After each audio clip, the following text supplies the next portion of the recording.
The first hint that something was wrong came from the radio. Its tinny voice, usually the background hum to my deliveries, began crackling with urgency.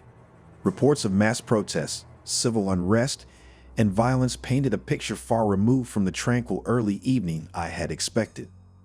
As I approached the city's edge, my worn-out delivery van jutted over the cracked roads, and the sun began its descent, casting eerie shadows on the graffiti walls. The GPS indicated that my route was through the heart of the city. The thought weighed heavily on me, but I shrugged it off. After all, I had a job to complete. The scenes which greeted me downtown were beyond anything I had imagined. The city, always a buzzing hive of activity, had turned into a tempestuous sea of anger and chaos. The rioters' faces, contorted with rage, became clearer as I cautiously drove closer. Smoke billowed from burning cars, their crimson flames reflecting in my rear-view mirror, dancing like malevolent spirits. Streets that I had driven countless times, places filled with memories of casual conversations and regular customers, had transformed into war zones. I could hear screams, distant and then nearer, glass shattering, alarms wailing in protest. My grip on the steering wheel tightened. I had almost reached my destination when a large group blocked the road ahead, their faces hidden behind makeshift masks. I tried to reverse, but another group approached menacingly from behind, trapped. A tall, imposing figure broke away from the crowd and approached my window. "What's in the van?" he demanded. "Just some deliveries, man," I stammered, heart pounding against my ribs.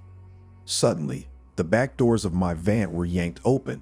I heard rummaging, then a shriek.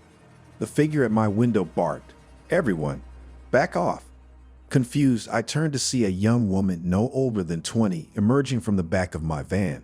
She was one of the rioters, clutching one of the packages. "They're just books," she exclaimed, breathless, her voice echoing with disbelief. "It's all just books." The crowd was momentarily stunned. Then, almost as if the revelation had flipped a switch, the atmosphere changed. Faces softened. The tall man who'd initially approached me stepped forward. "I'm sorry," he muttered, extending a hand. "We thought you were carrying weapons or supplies for the police." The young woman handed back the package, her eyes now curious. "You're delivering books in the middle of this?" "They're for the children's hospital," I replied, the weight of the situation finally catching up with me, making my voice shake. "Stories for the kids who can't get out." Another man, older, with gray in his beard, stepped forward. "We'll escort you there," he said decisively, the earlier chaos seemingly forgotten. With their protection, my journey through the riot-torn city became eerily calm. The rioters cleared paths, and others joined our convoy, ensuring my safe passage. Arriving at the hospital, the children's wing was a haven of peace amid the chaos outside. As I unloaded the books, the initial group of rioters joined in, helping distribute them to eager young hands. The tall man, once so menacing, knelt by a young girl's bed, animatedly reading to her from a fairy tale book. The transformation was astounding. Returning to my van, the older man with the gray beard approached. "It's not safe out there. Stay here for the night," he urged. As I settled into the makeshift refuge, surrounded by the comforting hum of children engrossed in their tales, the city outside continued its tumultuous dance. But in that one corner, stories, not violence, ruled the night.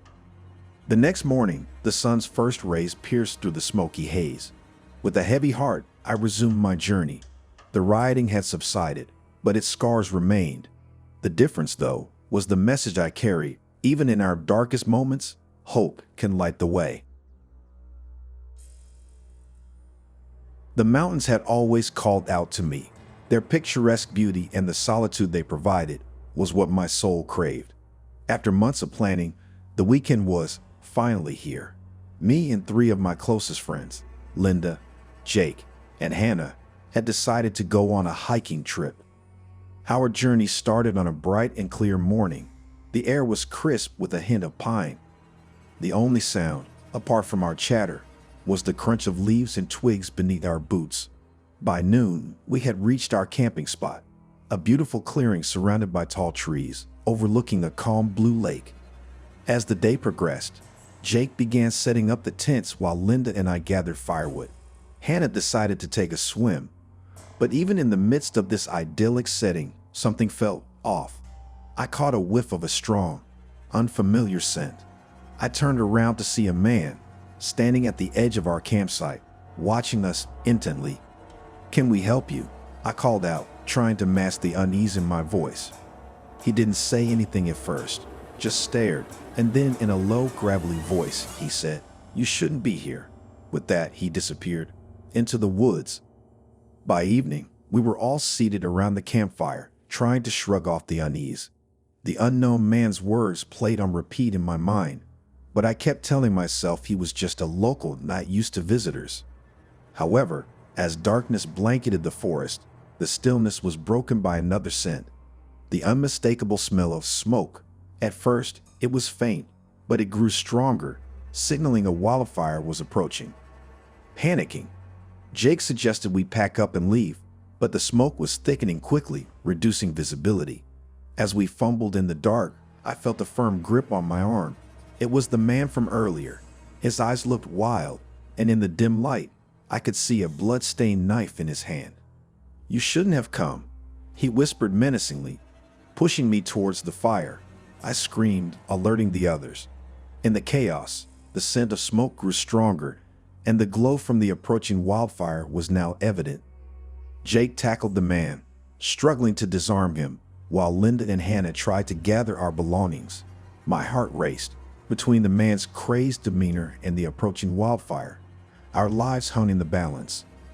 As we made our escape, the man's chilling laughter echoed behind us.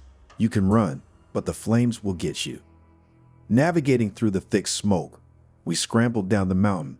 Our eyes stung and our lungs burned, but the fear of the man and the wildfire propelled us forward. Suddenly, Linda tripped. As I bent down to help her up, I caught sight of the man, his silhouette illuminated by the flames. He was right behind us.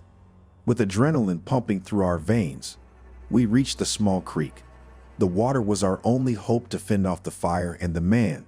We jumped in, immersing ourselves, hoping the smoke and water would mask our scent. The sound of crackling flames grew closer, but the man's footsteps faded. Hours passed, and as dawn broke, the fire had been contained, and the man was nowhere to be seen. Drenched and exhausted, we were finally found by rescuers. The forest was devastated, but we were alive. Later, we learned the horrifying truth. The man had been a notorious serial killer, responsible for several deaths in the area. He had set the wildfire to trap and kill us. The forest had been his hunting ground for years. The engine stuttered, gasped, and gave out. My heart froze as the headlights flickered, then dimmed. It was late, far too late, and I was stranded on a narrow, deserted road, surrounded by a dense forest that was almost suffocating. The only sounds were the nocturnal whispers of nature and the rapid beat of my heart, echoing in my ears. I gripped the steering wheel, trying to process the next steps. I'd always been the sort to meticulously plan out my road trips, accounting for every variable. I'd never imagined I'd end up here. Pulling out my phone, I hoped to see bars of signal, but as expected, no service. I exhaled deeply. "Think," I muttered to myself. I knew there was a small town about 20 miles back. Going forward was uncertain, and it would be folly to venture deeper into unknown territory. The logical step was to head back. Turning on the hazard lights, I stepped out, the sharp cold air stinging my face. Every tiny noise seemed amplified, every rustle a potential threat. I started walking briskly, occasionally glancing behind. I wasn't sure if it was my paranoia or something real, but I felt like I was being watched.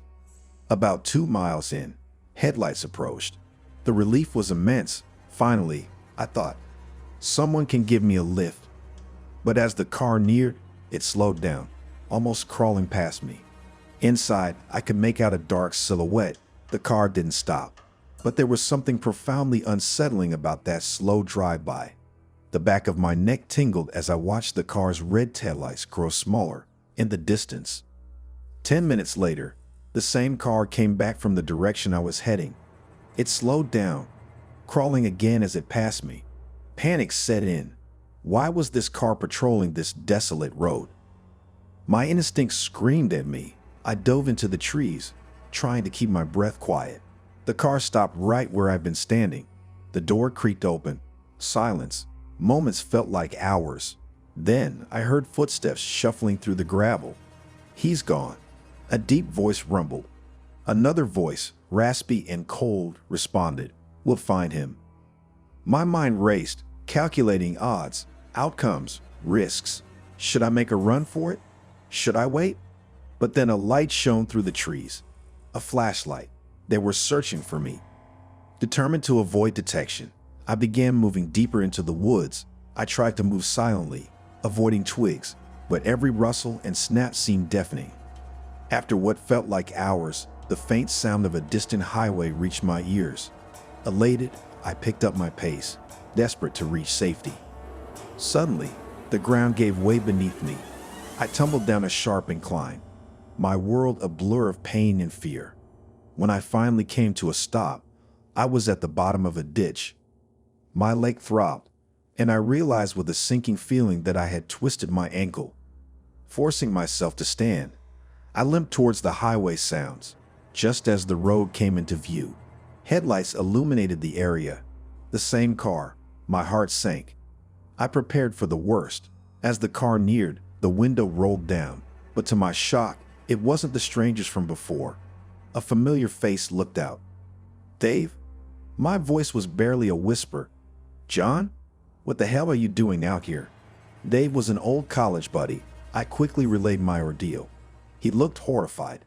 "We need to get out of here," he said urgently. "This road is known for unexplained disappearances." We drove in silence, the weight of my near miss sinking in. When we reached the nearest town, Dave told me more. Locals avoided that road, talking of gangs that preyed on stranded motorists. I was just grateful to have made it out, thanks to a chance encounter with an old friend. I'd never look at a deserted road the same way again. The thrill of adventure was replaced by a cold realization. Sometimes terror lurks in the most unexpected places.